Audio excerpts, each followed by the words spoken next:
Bueno, vamos a dar inicio a nuestra reunión. Buenas tardes a todos, bienvenidos. Muchísimas gracias por su presencia y por la constancia. Creo que es muy satisfactorio para la LSP contar con ustedes en el día a día. Bueno, hoy tenemos la fortuna de contar con María Clara Vélez.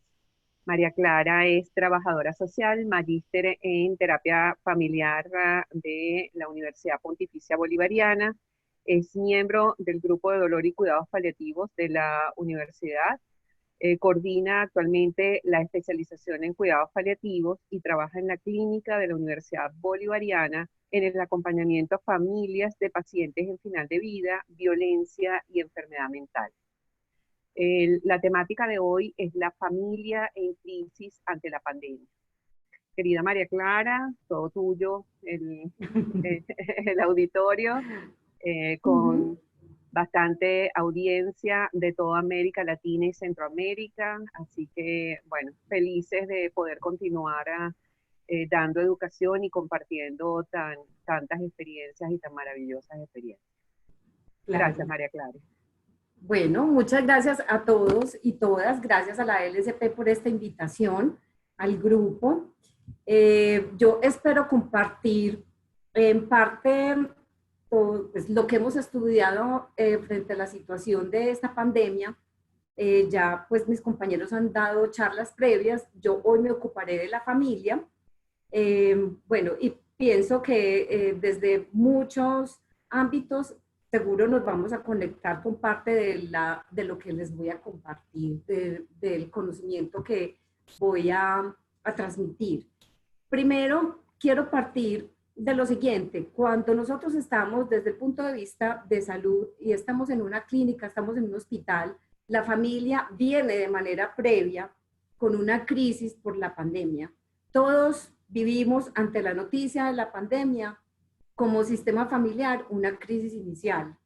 Realmente en lo personal, yo pensé que tal vez me iba a tocar más fácil una guerra que una pandemia, ¿no?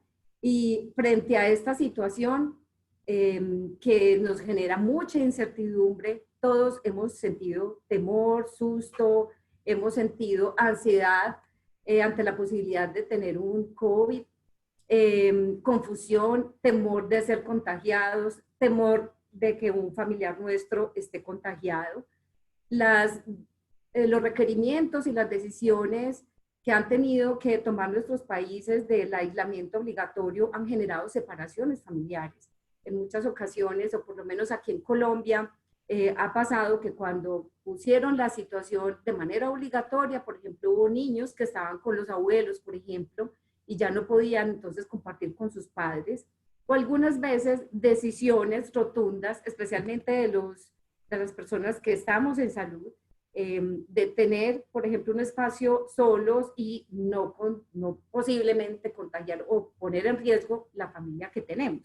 Entonces, esto ha traído unas acomodaciones realmente importantes y algunas veces dolorosas. La vida rutinaria nos cambió a todos, ¿cierto? ¿Para qué? Para podernos proteger y para poder prevenir que no estemos contagiados. Eso ha requerido como unas rutinas bien distintas a las que teníamos antes. Tener clara la búsqueda de atención médica en caso de tener algún síntoma. La sobrecarga de información que creo todos la hemos sentido, pero la información, leer cualquier cosa, sumado a creencias, el pánico puede ser realmente muy complicado. Y la esperanza de cura, que creo que también todos en esta situación vivimos, la esperanza por lo menos de que pues o no estemos contagiados nosotros o nadie en la familia, o si algún conocido lo está, pues que se recupere. Y bueno, creo que todos tenemos la esperanza de que como humanidad superemos esta experiencia. Sin embargo, después de esta crisis inicial, la familia puede, digamos, experimentar unas fases a partir de la identificación de síntomas que algunas veces se pueden solapar con otras enfermedades, por ejemplo, con una influenza o con alergias, pero solo tener síntomas parecidos nos puede alertar. Digamos que un diagnóstico es lo que definitivamente con una prueba nos va a definir si hay COVID o no. Digamos que tener la noticia, la mala noticia de que tengo un COVID, realmente es otra situación donde la familia y el paciente pueden vivir una crisis. Suponiendo que los síntomas requieran manejo hospitalario, estamos hablando de que en el manejo hospitalario solo se puede entrar un acompañante, un solo familiar, y el resto de la familia estará a distancia. Entonces, esto puede generar otra crisis, ¿no? Si en el tratamiento hospitalario, digamos, la persona no logra recuperarse y entra en progresión, posiblemente el paciente va a estar en una UTI y la familia a distancia porque en una UTI no podrá entrar, ¿no? Esto significa que sus últimos días el paciente estará solo y la familia estará a distancia. Y ya miraremos, pues se mirará desde cada institución qué estrategias hay posibles para disminuir un poquito la distancia por otros medios, ¿no? Y si entonces ya está al final de vida y el paciente fallece, ese momento final tampoco no podrá ser acompañado por su familia.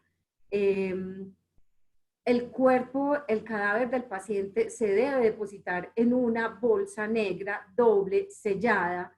No lo pueden ver los familiares. Nosotros como equipo de salud no podemos tener contacto con ese cuerpo y posteriormente se debe cremar, se debe incinerar. Siendo así, la familia no podrá hacer el ritual que hubiera querido si no buscamos pues unas estrategias diferentes. Entonces, como ven, esto es un camino. Una familia no entra en crisis de un momento a otro, ¿cierto? Sino que esto puede tener diferentes caminos.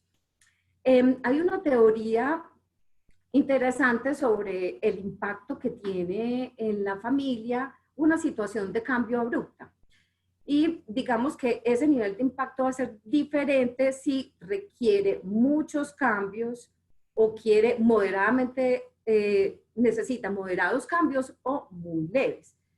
Y en este cuadro podemos observar cómo este nivel de impacto conjugado con un significado desfavorable de la situación usualmente va a poner en crisis más fácil a la familia, porque, digamos, no hay unas estrategias de afrontamiento que amortigüen, sino que el significado, pues realmente, frente a la situación es muy negativo, más el impacto que puede generar en la familia.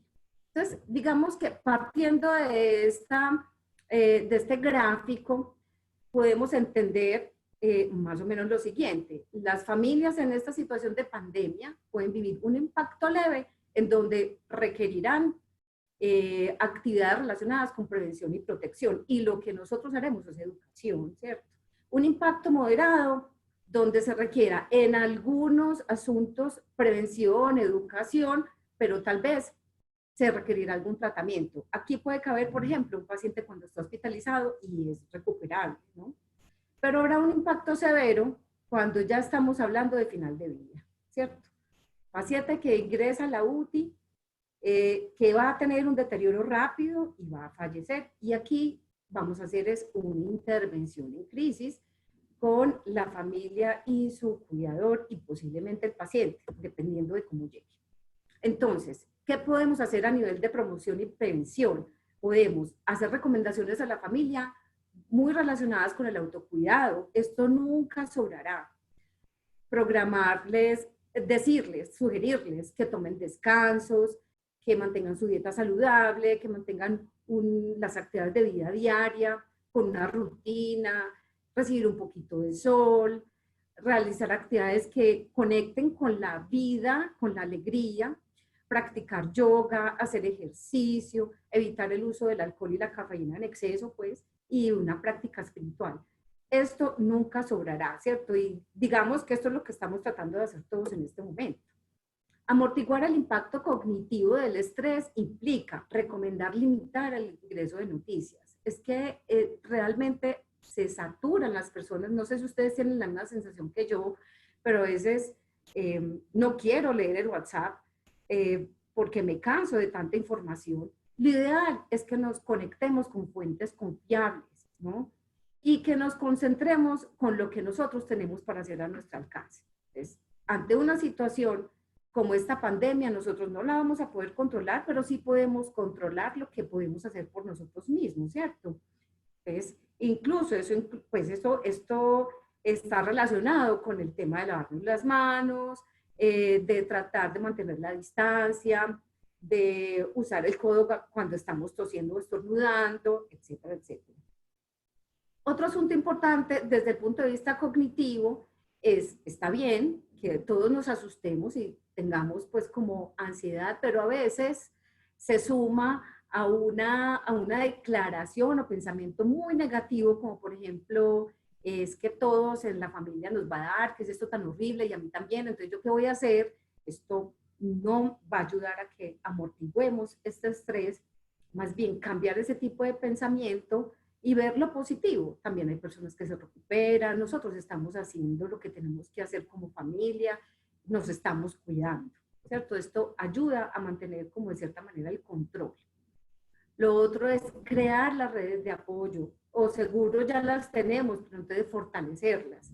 Todos sabemos que el soporte social amortigua el estrés y el malestar. Entonces, ahora más que nunca es importante fortalecer, compartir inquietudes y resolver problemas con los familiares, con colegas, con amigos, entre todos mirar cómo se pueden resolver algunas dificultades, apoyarnos el uno con el otro, encontrar formas de conectarse virtualmente en estos días. Una auxiliar de enfermería me decía que ellos se conectaban como familia, como eran muchos, se conectaban todos y habían actividades muy graciosas, como por ejemplo, quién es la que tiene las uñas más feas, por todo el tema de la dificultad que tenemos las mujeres para acceder a los salones de belleza, etcétera. Y me decía, nos reímos mucho mutuamente y esto les da, digamos, otra sensación. De manera pues que las interacciones significativas con los seres queridos son muy importantes, nos ayudan a tener bienestar y hay que fortalecerlas y mantenerlas. Esta última es un tema difícil, pero creo muy importante porque puede amortiguar el momento del final de vida, ¿no? Tener claro de manera previa, si estamos todos afiliados a la funeraria, qué expectativas tenemos como familia frente a ese momento, ¿cierto? ¿Quién va a ser el cuidador si yo estuviera hospitalizado? ¿Cómo hacemos para la comunicación? Si yo estoy en la UTI, ¿cómo me gustaría que se comunicaran conmigo? ¿Sí? Y en lo posible voluntad anticipada, aunque aquí, en este caso, tenemos una limitación, ¿no? Es decir, en una fase avanzada, desde cuidados paliativos sabemos que va a haber una sedación, pero en una voluntad anticipada yo sí puedo especificar yo quién quiero que me acompañe o de qué manera, si autorizo, por ejemplo, usar celular, la virtualidad, si yo me quiero despedir y que me respeten ese espacio para despedirme de mi familia. Este tipo de cosas es muy importante porque frente al tema del ritual funerario va a estar complicado. No vamos a poder acompañar a nuestro ser querido y si alguien no quería ser cremado, ahora no va a ser su voluntad porque esta es una condición que se sale de nuestra situación, pues por los requerimientos y digamos que pesa más el tema social y la prevención. Pasamos un poco entonces al tema de prevención y tratamiento, cuando estamos hablando de un impacto moderado, ¿cierto? Y en este impacto moderado podemos encontrar algunos síntomas de la enfermedad, el tema de hacer pruebas diagnósticas. Puede ser que exista una atención desde triaje de emergencias, pero devuelven a la casa al paciente y a su familia o que pasa hospitalización.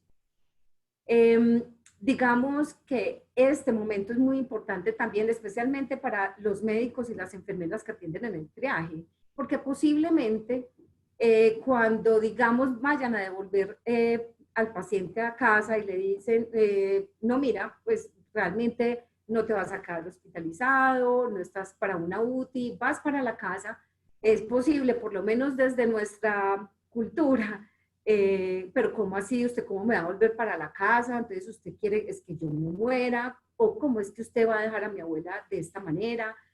Y ahí vamos a necesitar entrenamiento de malas noticias, porque esto puede ser una mala noticia para una familia y para un paciente. No sabemos si están en condiciones de cuidarlo en casa. Entonces, es bien importante. Y en hospitalización, porque pues podrán tener un solo acompañante, si la familia no ha mirado de manera previa cómo nos vamos a organizar, esto puede dificultar temas como la comunicación de este cuidador principal con el resto de la familia.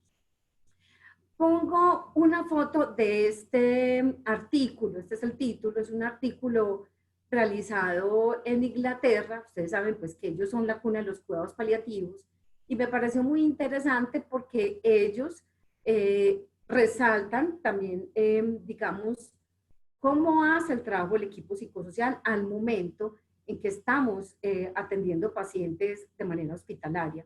Se los recomiendo. En este artículo, ellos, por ejemplo, desde el triaje están haciendo evaluación de las necesidades psicosociales, no solo biológicas, ¿no? Y ante la posibilidad de que una persona esté mal, con síntomas, no tiene COVID, y otro con COVID, igualmente detectan desde el principio teléfono del familiar, ¿cierto? Si hay acceso a esto o a Skype o virtualidad. Discutir con ellos el tema de las medidas de seguridad, pues las medidas de control de infecciones. En algún lado, pues cuando no hay este diagnóstico, sería mirar qué tan arriesgado está, pues qué tan expuesto ha estado, pero si tiene COVID, ya el asunto es, las medidas tienen que hacerse distinto. Explorar las creencias religiosas, y mirar si requiere una respuesta urgente por parte del equipo psicosocial. Me llamó mucho la atención es que para ellos el asunto de la capellanía es fundamental, ¿cierto? Para ellos es fundamental tener varios capellanes dispuestos al acompañamiento de la familia y del paciente, por supuesto.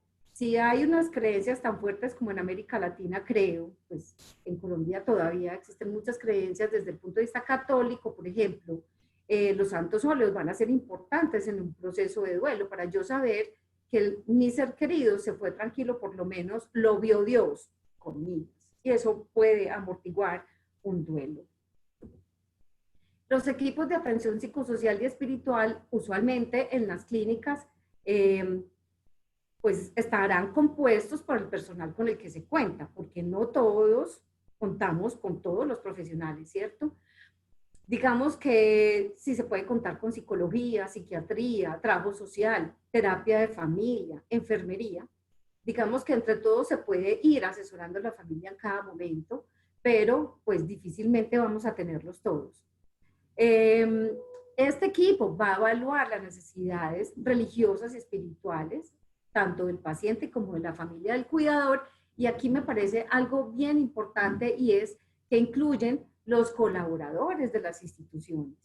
En este momento, por lo menos a nosotros en la clínica, el equipo psicosocial ha estado acompañando ciertos servicios porque el personal ha estado asustado, y creo que es coherente con la situación, pero entonces encontrar juntos cómo vamos resolviendo algunas cosas.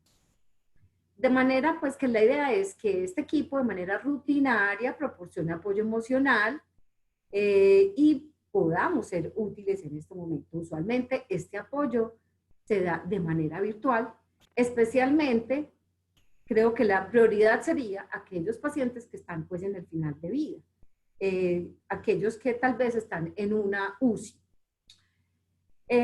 Digamos que estos puntos que señalo aquí creo serán transversales en cualquier momento, ¿cierto? Siempre explorar si de manera anticipada la persona escribió algo de su voluntad o si lo hablaron, ¿cierto? Solo el hecho de que lo hayan conversado va a ser importante. Tener la disposición para responder a preguntas difíciles, hablo por parte del equipo, ayudar a tomar decisiones, ayudar a la familia a buscar estrategias de comunicación posibles. Ustedes saben que a veces los cuidadores principales no se comunican muy bien con el resto de la familia, y aquí tenemos que ayudar mucho para que esta información fluya, porque es importante que ellos estén al tanto de todo lo que está pasando con el paciente. Y contener en crisis, ¿cierto? Y ya sabemos que la crisis puede ser por una mala noticia, significada o atribuida para ellos como una mala noticia, y poder hacer pues como todas las estrategias de intervención que creo en la sesión pasada con Carolina Palacio estuvieron hablando. Sería esta intervención en crisis cuando estamos hablando entonces del impacto severo. Esta es la foto de un artículo que encontré, es un artículo muy sencillo, muy digerible, es de la CEPAL, pero se lo recomiendo, se encuentra fácilmente en Google porque nos van dando como una guía y orientación de cómo acompañar en los distintos duelos por los que atraviesa la familia en esta situación específica. Entonces, de aquí en adelante lo que les voy a contar me apoyé pues también en esta guía. El acompañamiento de final de vida incluye los últimos días más el fallecimiento, ¿no? Entonces, si el paciente está en últimos días, está en UTI, hay que llamar a los familiares, ojalá tener por lo menos el de uno y identificarse. Sabemos que cuando estamos hablando con este familiar, yo voy a buscar un tiempo, ojalá suficiente para ir dando una información que debe ser clara, pero progresiva, explorar las creencias religiosas y espirituales si no las he evaluado antes, ¿cierto? Y darle la opción de preguntar y de responder esas preguntas. ¿Qué información básica es importante darle a los familiares? La situación permanente, cómo está el paciente, cómo va evolucionando, ¿cierto?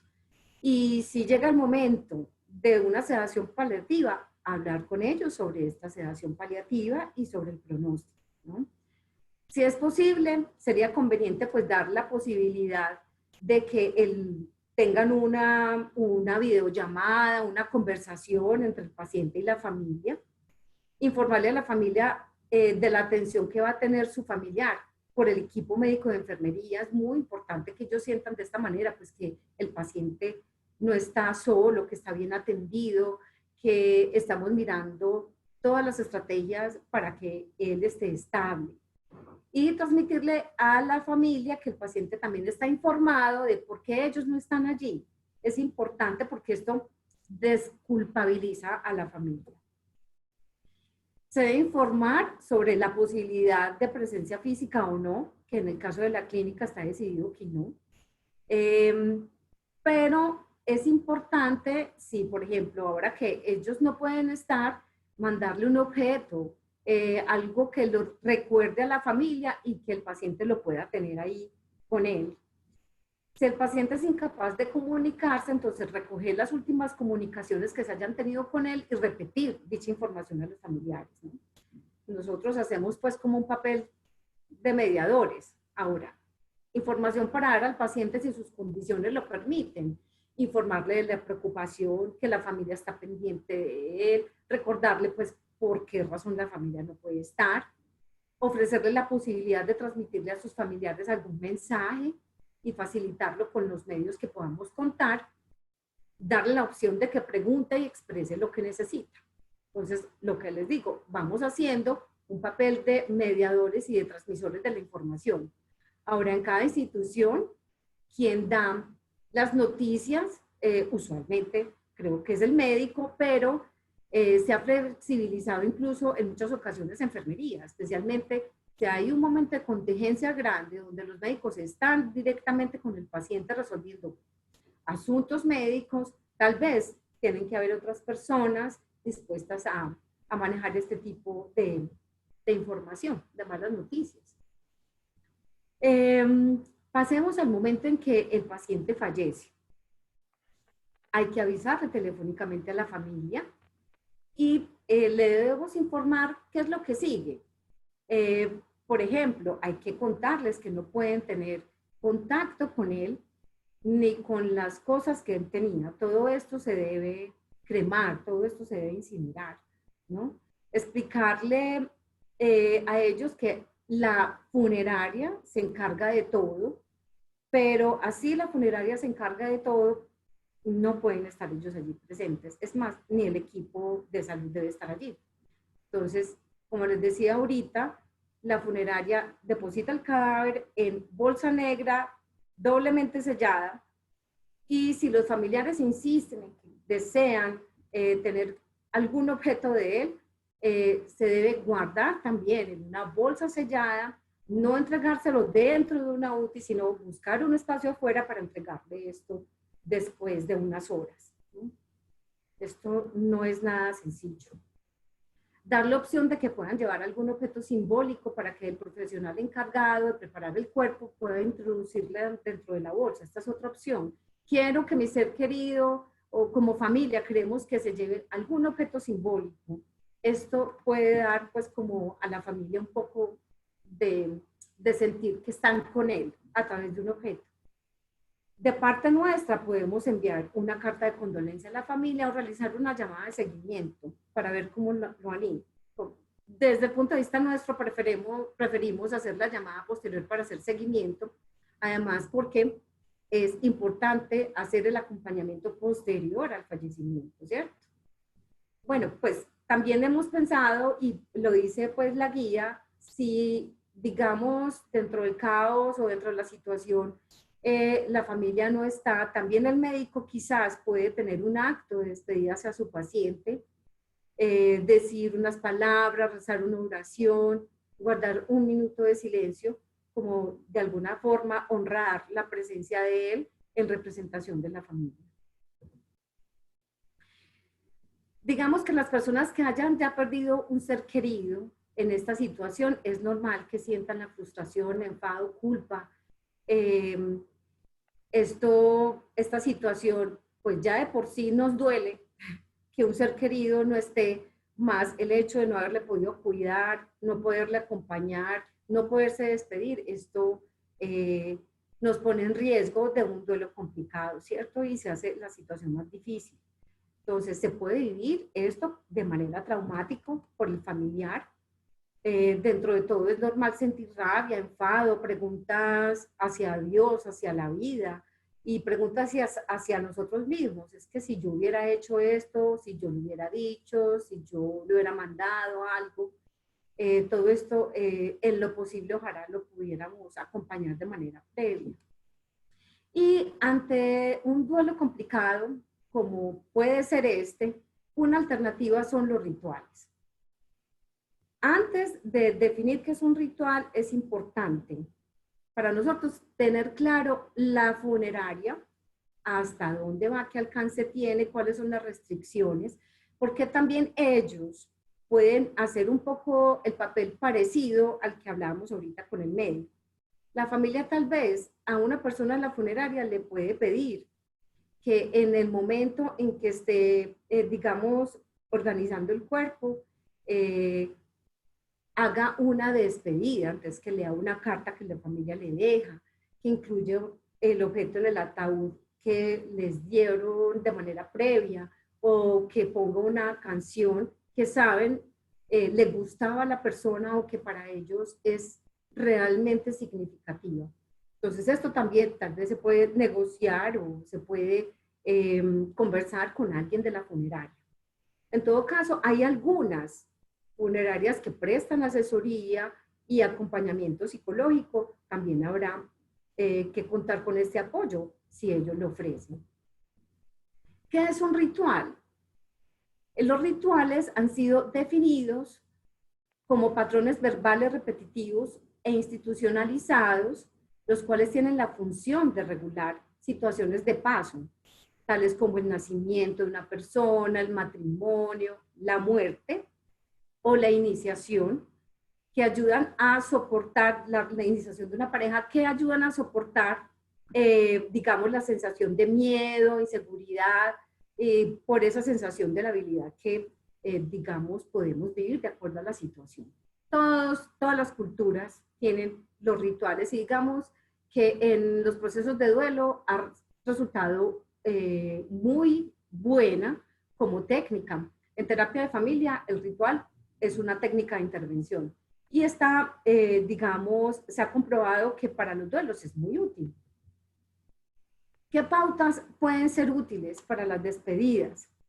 Promover que la familia se acompañe por diferentes medios. O sea, yo estoy teniendo un duelo ya porque mi familiar murió, permitir que otros me acompañen así sea virtualmente. Acuérdense que en el proceso de duelo pasamos por muchas fases, a veces nos aislamos más de la cuenta, sería pues como promover que se dejen ayudar por quienes ellos desean, ¿cierto? Porque hay que respetar pues también el proceso de cada quien.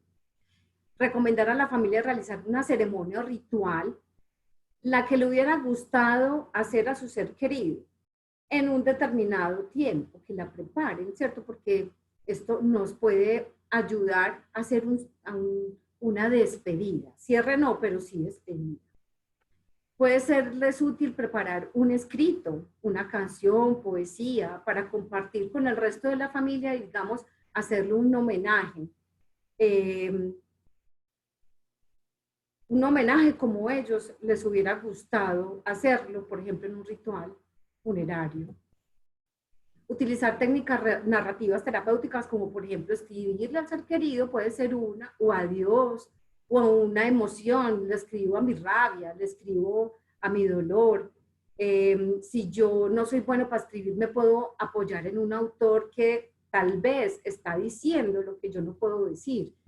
Y también puedo llevar un diario de cómo me voy sintiendo todos los días, de cómo extraño a esa persona que amé tanto, ¿no? Dibujar, especialmente con los niños es muy útil, pero también a veces con nosotros no encontramos palabras para decir ni para escribir, pero puedo dibujar, ¿no? Esta otra opción me llamó mucho la atención, me pareció muy linda. Se puede destinar un rincón de la habitación que resulte, digamos, decorado como un rincón del recuerdo donde esté, por ejemplo, la foto de la persona, objetos que lo simbolicen a él, adornarlo y, digamos, hacer rituales allí donde yo le escribo, donde yo oro, me conecto con él o estoy en silencio, pero le comparto simbólicamente lo que estoy sintiendo, ¿cierto? Así como cuando podemos llorar juntos en la despedida, bueno, un poco eso. Si necesito llorar y decirle 1000 cosas, se las voy a decir en ese rincón del recuerdo. Crear álbumes o mini documentales honrando la huella de vida compartida. Construir una caja de recuerdos también, adornándola como nosotros queramos, pero guardar allí los objetos más significativos que me recuerden a él. Confeccionar una banderola tibetana con telas o trozos de papel y cuerda, y digamos que esa banderola puede tener una frase que represente lo que esa persona significó y la puedo colgar en cualquier parte de la casa. Esa también puede ser como parte del honor por el otro, no sé, aquí vivió una persona sabia, etcétera, etcétera, o pueden ser pues frases muy profundas que nos ayudan a resignificar. Y finalmente, pues decirles, estos son rituales que encontré en la guía, está en la experticia de cada uno de nosotros como terapeuta, crear rituales diferentes también acordes a nuestra cultura.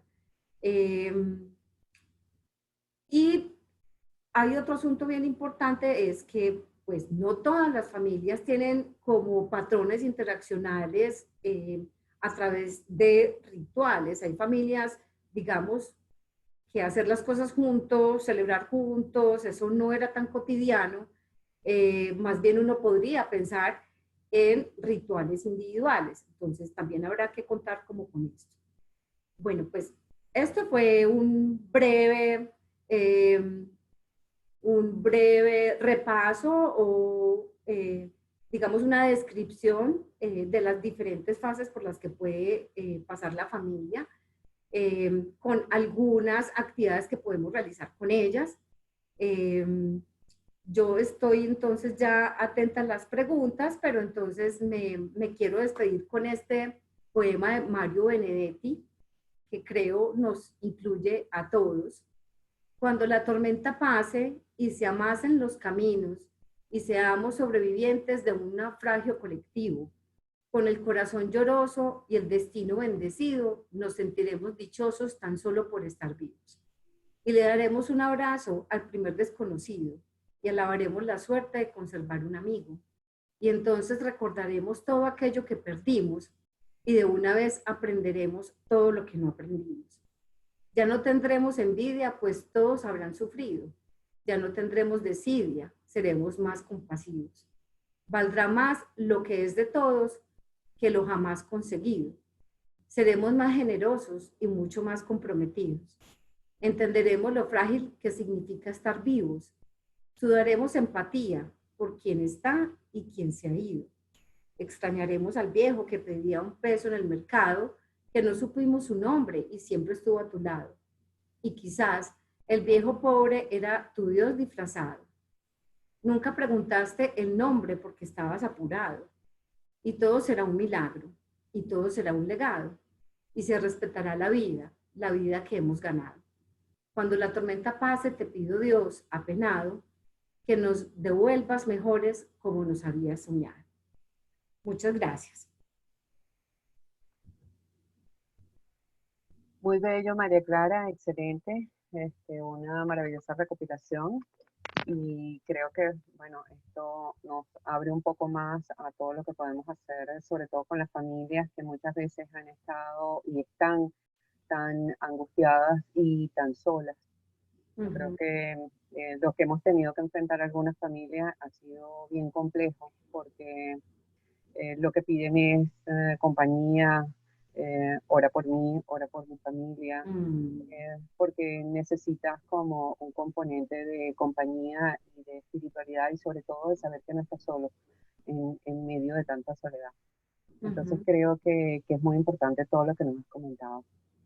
Fíjate, te voy a hacer alguna de las preguntas que nos están haciendo. Una consulta recurrente que he estado, esto nos envía una de las participantes, una consulta recurrente que he estado recibiendo con pacientes y sus familiares que no son de COVID-19 y que están en casa, es si van o no al hospital. Muchos están dejando pasar los síntomas, pero es importante que se sepa en qué momentos deben orientarse hacia el hospital. Y otra cuestión, no todos los hospitales están recibiendo pacientes con COVID-19. ¿Qué se hace?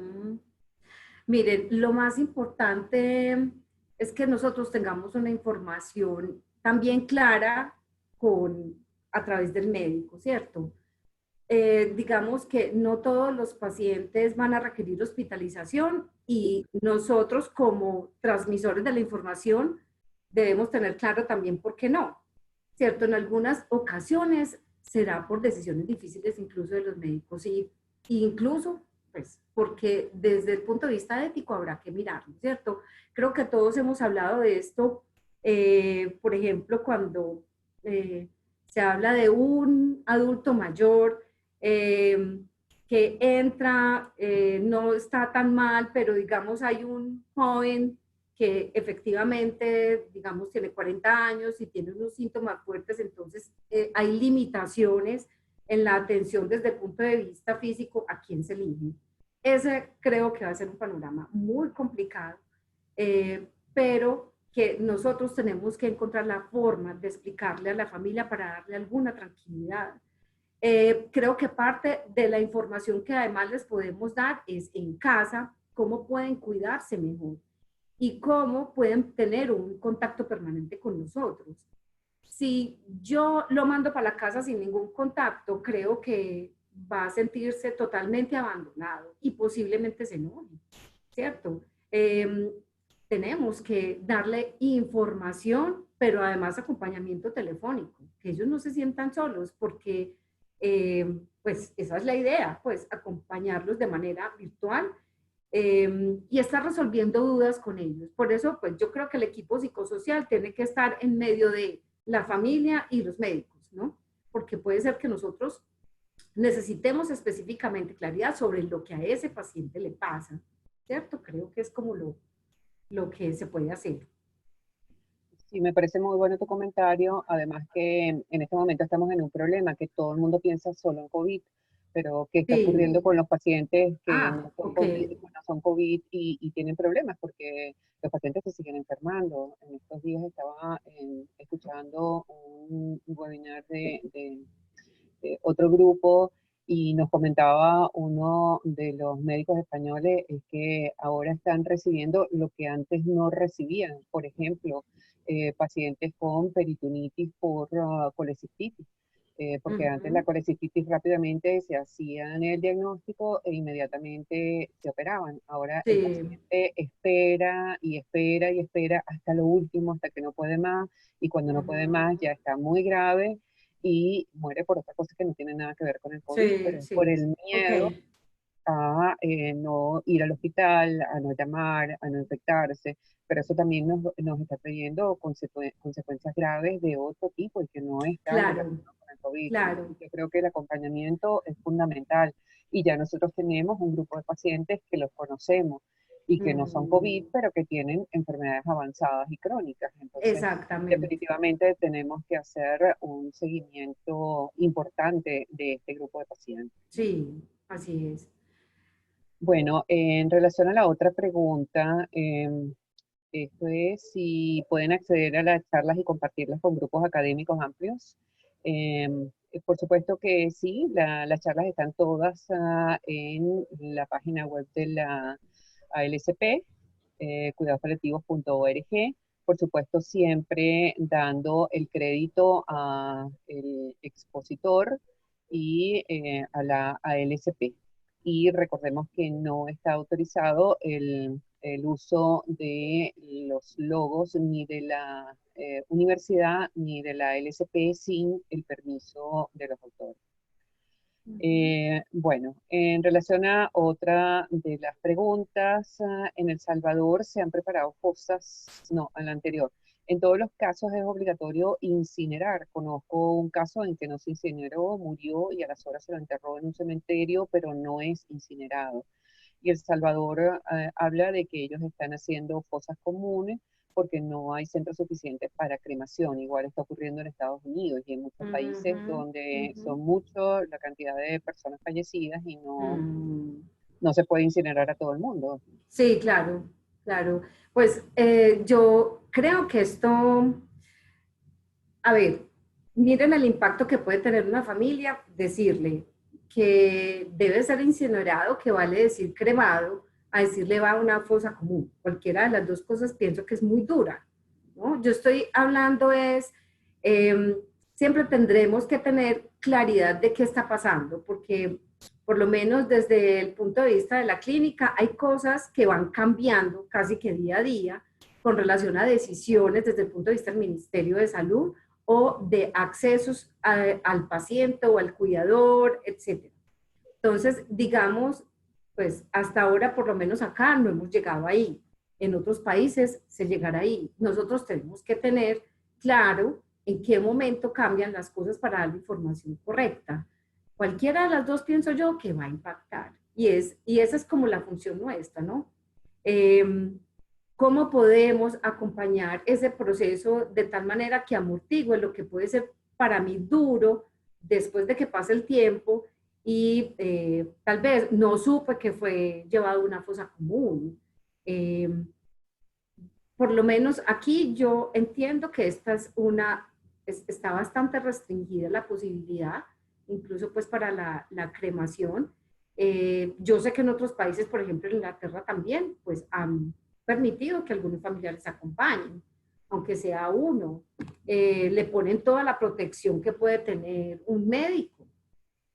Entonces, digamos que nos tenemos que ajustar a lo que en cada cultura, en cada ciudad, en cada país se va tomando como decisión política, porque ahí sí creo que nosotros no estamos en capacidad de tomar esa decisión por todo el mundo, ¿no?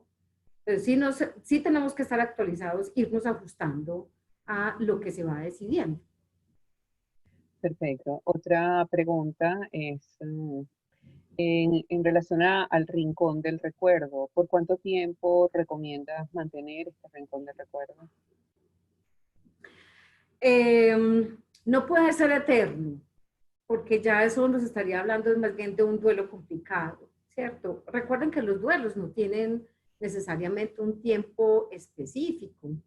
Digamos que en promedio algunos autores han hablado de 2 años. Yo no recomendaría un rincón del recuerdo 2 años, ¿cierto? Digamos que yo pensaría, aunque creo que siempre habrá que mirar la situación de cada uno, pienso que hay cosas que no podemos generalizar, pero un rincón del recuerdo durante 6 meses, quizás puede ser un tiempo prudente para yo estar de muchas maneras con ese ser y llegará el momento en que también me debo despedir, pero ya he hecho previamente el asunto de negarme porque no puedo creer que esto haya pasado, de tener rabia, de tener culpa, de pelear con Dios.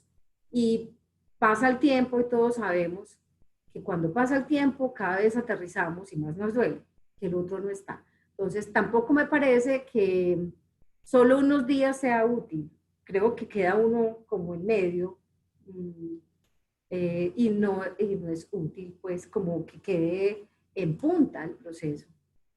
¿Cierto? Tal vez entre 6 meses y un año, uy, uno va mirando pues cómo va estando.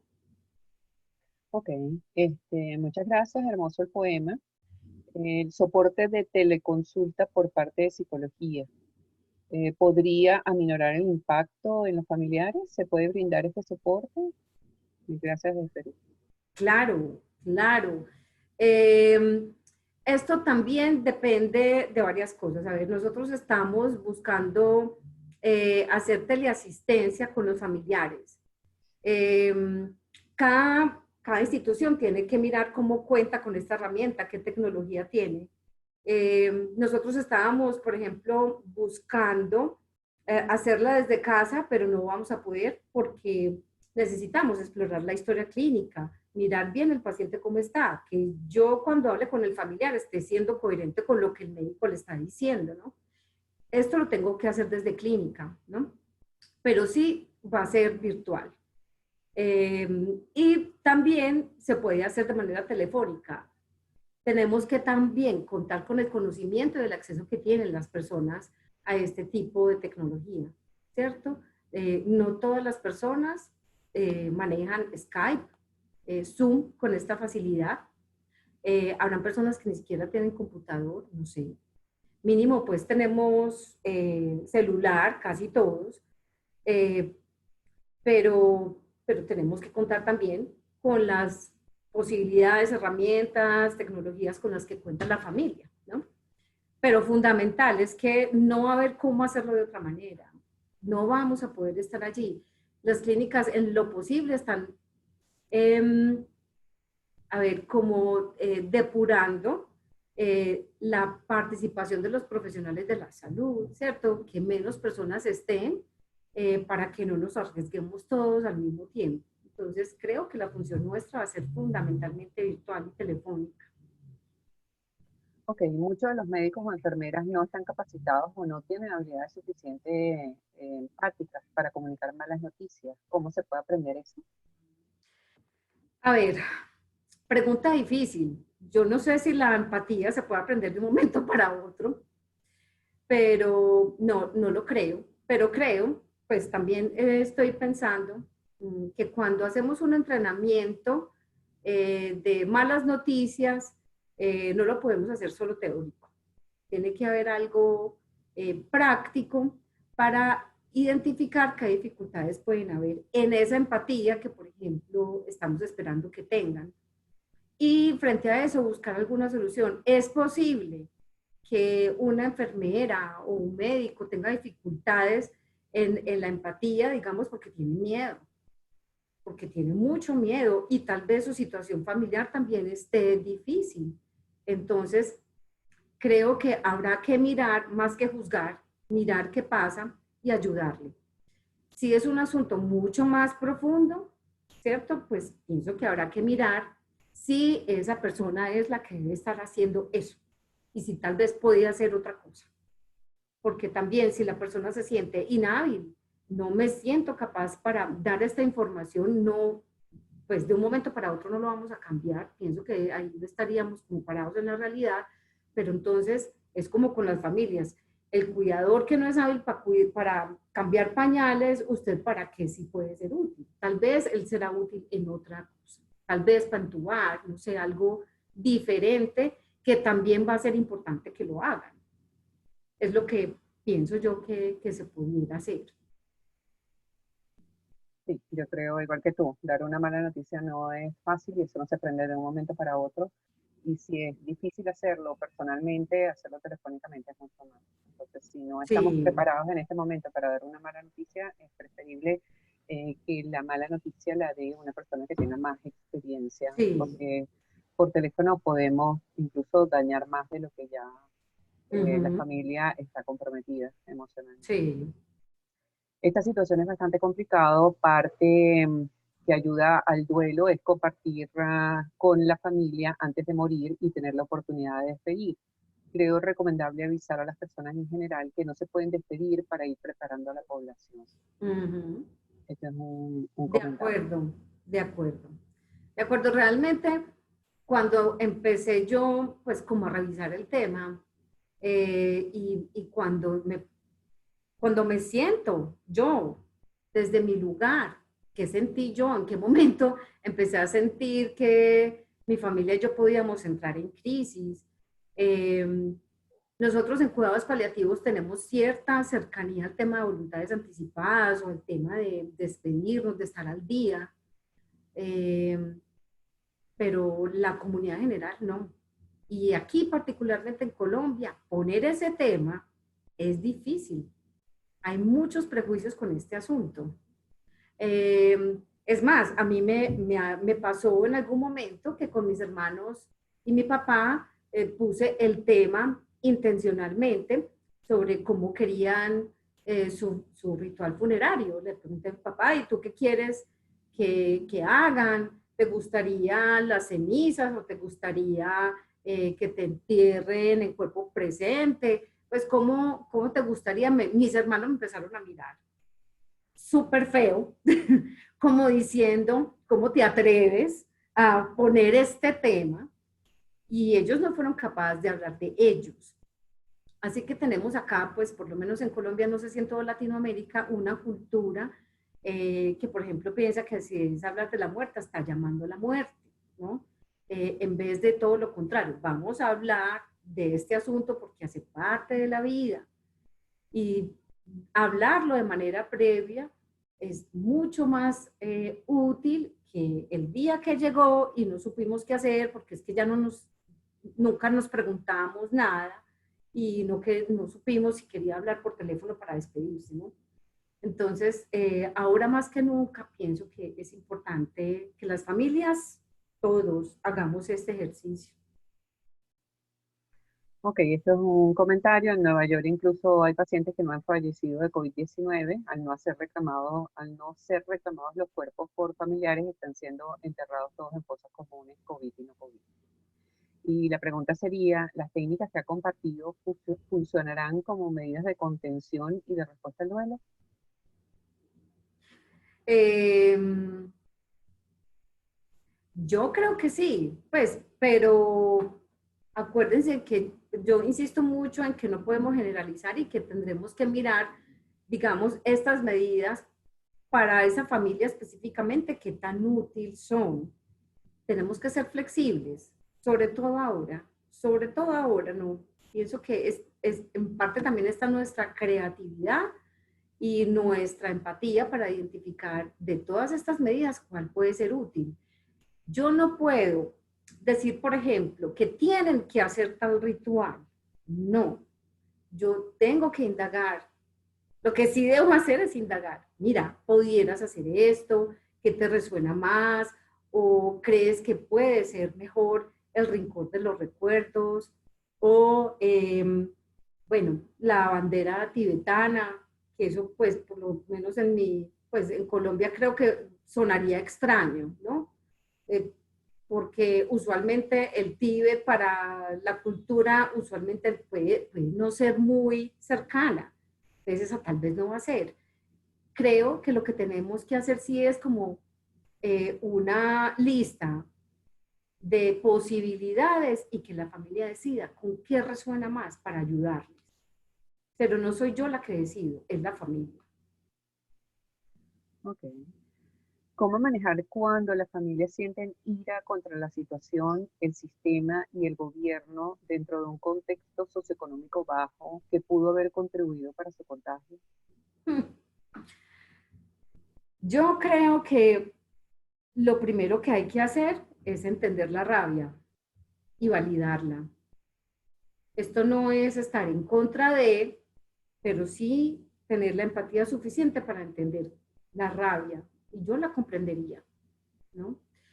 Eh, el asunto es empezar a darle sentido a la rabia. La rabia es una emoción, creo, muy útil para eh, desahogarme, para ser crítico, eh, pero también para tomar decisiones, ¿cierto? Entonces, en algún momento la rabia deja de ser útil. Y lo que creo que yo haría sería eso precisamente. Entiendo, yo en tu lugar también sentiría rabia. Pero también está este otro asunto de que la enfermedad llega y cuando llega, no siempre por la posibilidad, digamos, eh, de un bienestar económico, las personas sobreviven. No es solo eso, ahí pueden pasar muchas cosas. Entonces yo voy ampliando la mirada para que no nos quedemos solo en la rabia, ¿sí? O podemos hacer un tipo de terapia que por lo menos a veces hasta la hago yo y me resulta útil, la terapia de la almohada, ¿cierto? Y en la almohada puede ser aquello con lo que yo tengo mucha rabia y le doy golpes a la almohada y yo boto la rabia, porque la rabia es una emoción también física, pero necesito transmutarla, ¿no? No guardármela. Lo menos indicado sería, no, nunca tenga rabia, no tenga rabia, pero usted tiene por eso rabia, yo no entiendo. Eso sería totalmente descalificador. Y creo que a mí me daría más rabia que me dijeran eso. ¿Sí? Entonces, pienso que sería conectarme con el otro, entenderlo, validarlo, pero empezar a ampliar la mirada. Ok, ya casi para terminar, un comentario. Yo soy enfermera, pero nosotros desde todo el proceso de la carrera nos enseñaron que la única persona para hablar del diagnóstico de un paciente solo lo puede realizar el médico. De igual forma, el acompañamiento solo lo realiza psicología o la parte de trabajo social. En este caso, nuestro papel de enfermería, por encontrarnos en emergencia, ¿cuál podría ser el óptimo? Puede ser de todo. Realmente, pues pienso que desde el punto de vista incluso legal, quien debe dar la información del diagnóstico, incluso el fallecimiento, debe ser el médico. Por lo menos en la UTI también pasa eso. En la UTI, en la clínica, pues quien dice es el médico. Y en casos excepcionales, la enfermera avisa a la familia, pero no le dice ya se murió, sino que les dicen él está muy delicado, por favor vengan. Esa es otra manera. Pero les cuento que, por ejemplo, la guía que les compartí, pues el título, el de Inglaterra, son las enfermeras las que hacen el proceso de acompañamiento espiritual. Entonces, creo que las enfermeras pueden hacer este tipo de cosas, pues el acompañamiento espiritual. Pienso que la noticia sí la debe dar el médico. Ahora, como les digo, creo que nos vamos a tener que flexibilizar. Un acompañamiento espiritual al paciente o la información para la familia, por ejemplo, cómo está evolucionando, puede ser otro asunto. Yo no estoy dando el diagnóstico, yo estoy compartiendo una información médica, así como lo podríamos hacer nosotros. Yo creo que esto va a ser un aprendizaje para todos y posiblemente hagamos cosas que nunca pensamos hacer, pero esto también es un reto y es un reto para todos nosotros. Así que creo que enfermería puede hacer distintas cosas, pero todo dentro de unos límites legales, institucionales, fuera pues como de la función que corresponde como siempre, ¿cierto? Pues creo que ahí hay otros lineamientos distintos que siempre tendremos que considerar y es la institución cómo lo maneja, desde cada cultura cómo se maneja. Yo en lo particular cuando pienso que es importante entrenar a médicos y enfermeras para dar malas noticias, eh, pienso que las enfermeras se van a asustar porque no es su día a día, ¿no? Pero tendremos que mirar, tal vez alguna ya ha sido hábil para dar malas noticias, ya lo ha hecho y tendrá esta habilidad y esta posibilidad. Entonces, un poco dentro de lo que decíamos ahorita, miremos bien quién estaría dispuesto a, quién se siente con la facultad, con la disposición, la habilidad y podemos, pues, creo que aprovechar esta capacidad. Bueno, yo comentaría también que enfermería es uno de los del personal Pilares, eh, pilares dentro del equipo de cuidados paliativos. Es el que está continuamente al lado del paciente. total. Y yo creo que el mayor soporte que puede recibir un paciente es de parte del acompañamiento del personal de enfermería. Además Sí. que enfermería tiene unas características particulares relacionadas con el tema de empatía y compasión, que Ujú, son innatas y les permite una práctica diaria y total. diaria y durante todo el día. Entonces, Sí. yo sí diría que posiblemente el médico es el que da la noticia, que el psicólogo y el trabajador social están muy cerca de lo que es la familia, pero yo diría que en este momento en especial, porque el psicólogo posiblemente no puede llegar donde el paciente por el aislamiento, pero sí puede llegar a Ujú, enfermería. Entonces, enfermería, el personal de enfermería es el personal de oro en este momento. sí, total. Es el que nos puede ayudar y dar la mano y dar ese sentido de soledad que tiene el paciente de aislamiento puede ser cubierto la mayoría de las veces por el personal de enfermería. Claro. Entonces, Yo yo creo que sí. diría una cosa más y es que creo que hay que tener en cuenta que, por ejemplo, en la clínica no hay una unidad de cuidados paliativos como tal, ¿no? O sea, que no tenemos enfermeras entrenadas especialmente en cuidados paliativos.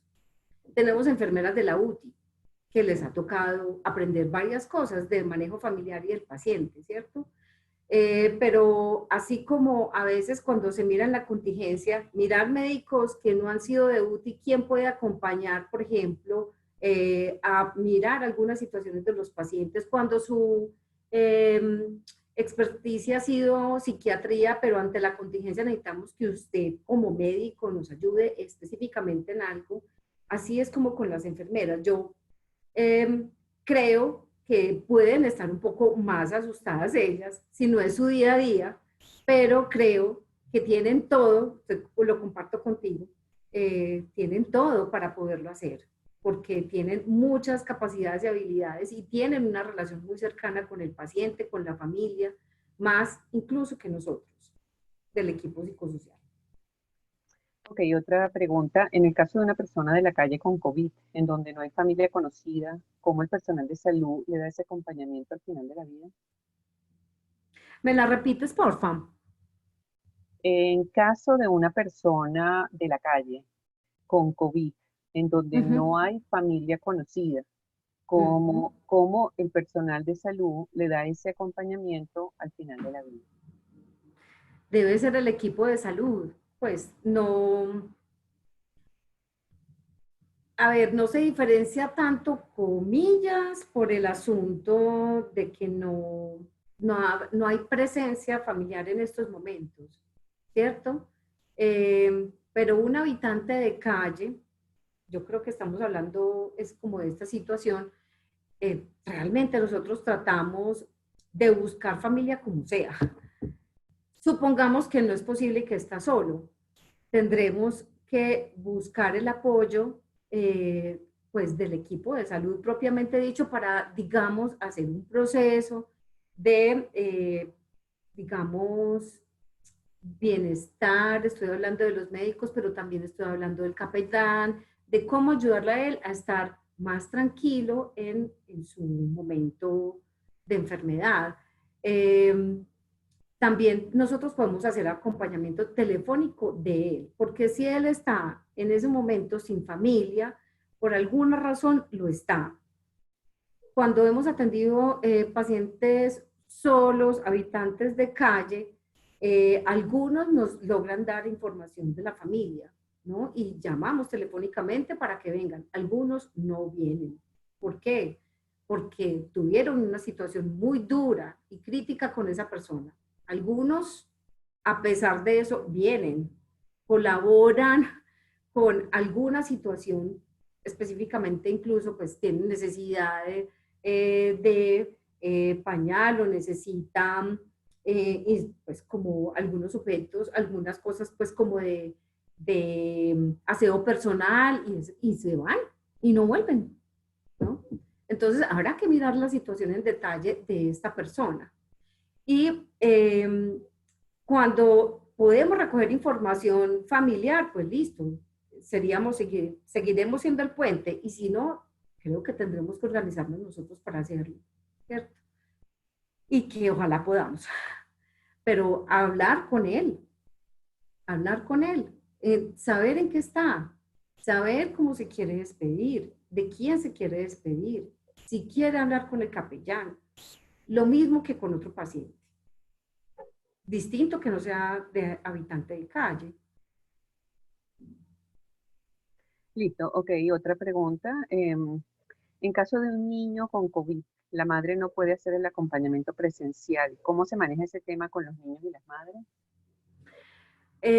Bueno, yo tengo entendido que es posible que en algunos hospitales sí permitan que esté la madre, con toda la protección necesaria, ¿sí? Eh, para poder hacer acompañamiento y estar con el niño. Si no está la mamá, ¿quién más puede estar? Esto en la clínica se ha tomado pues esta decisión. Si llega un niño, la mamá está y la mamá puede estar con toda la protección que se requiere.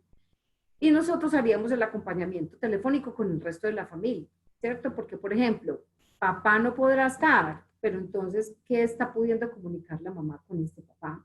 Y con el resto de la familia que tendrán que hacer el proceso de duelo a distancia, ¿no? Pero sí se ha tomado pues como la decisión de que la madre pueda acompañar al niño. Listo, En los bueno, casos en que no, la perdón. verdad, no sé quién puede, porque pues que una enfermera esté dedicada totalmente al niño me parece muy complicado, ¿no? Bueno, la última pregunta. ¿Cómo hablar con estos pacientes que pudieron o no pudieron perder la vida en el hospital estando solos? ¿Cómo hacerles entender la importancia de voluntades anticipadas, de la toma de decisiones tan difíciles que probablemente nunca han pensado en ello y ahora lo tienen que hacer tan rápido? ¿Cómo hacemos para que no pierdan la esperanza y no se sientan que nos damos por vencidos con ellos desde un inicio? Muchas veces en cuidados Ujú. paliativos tenemos el tiempo para platicar bien, pero ahora todo se da tan rápido que siento que no transmitimos bien la información de manera empática. Claro, claro. Cuando les he hablado que para mí la estrategia es la prevención, precisamente es por eso, porque en este momento, si empezamos a hablar con la comunidad en general de voluntades anticipadas, estamos en un momento menos complicado, ¿sí? Si estamos en un momento en donde todos podemos hacer este tipo de recomendaciones, por ejemplo, yo con mis amigas y decirle, miren, esto es importante, eh, y digamos que habrá que asumir la consecuencia de que lo tomen mal, pero cuando uno conecta, miren, es que si alguien se pone muy mal y esto no está decidido, va a ser más el dolor y no hay cabeza que aguante, no vamos a tener claridad mental, ¿cierto? Cuando yo, por ejemplo, con una familia de manera, en un duelo anticipado, cuando hago esto, lo toman bien, no lo toman mal, ¿cierto? Entonces hay que mostrar lo positivo de tomar esas decisiones de manera previa. Eh, si no, si me tocó, por ejemplo, llegó el paciente y está muy deteriorado, creo que ahí las decisiones van a ser un poquito más difíciles, pero tendré que decirlo, ¿no? Esta decisión es difícil en este momento. Tal vez cuando dicen por el aceleramiento y la situación se puede volver compleja, pero pienso que es necesario estarnos apoyando todos en equipo para mirar quién puede hacer esta función, ¿no? Con la enfermería, con todo el equipo psicosocial y que no sea entonces solo el médico porque está, digamos, con 1000 cosas a la vez.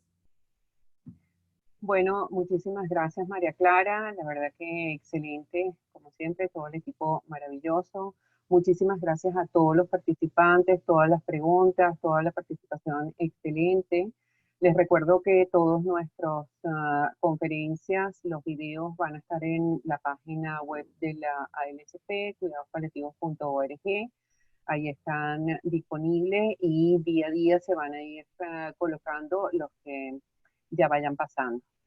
También los invito para asociarse, los que todavía no son socios. Acuérdense que debemos construir y seguir construyendo una gran familia de latinoamericanos unidos por los cuidados paliativos y porque toda nuestra población esté bien atendida en aquellos momentos tan difíciles en estos momentos tan difíciles que estamos viviendo. Entonces, bueno, buenas noches, los esperamos y esperamos todas sus suscripciones a la ALSP. Mil Muchísimas gracias. gracias. Igual nos esperamos entonces mañana a las 5:30 a la misma hora con el mismo link del Zoom y también por Facebook Live.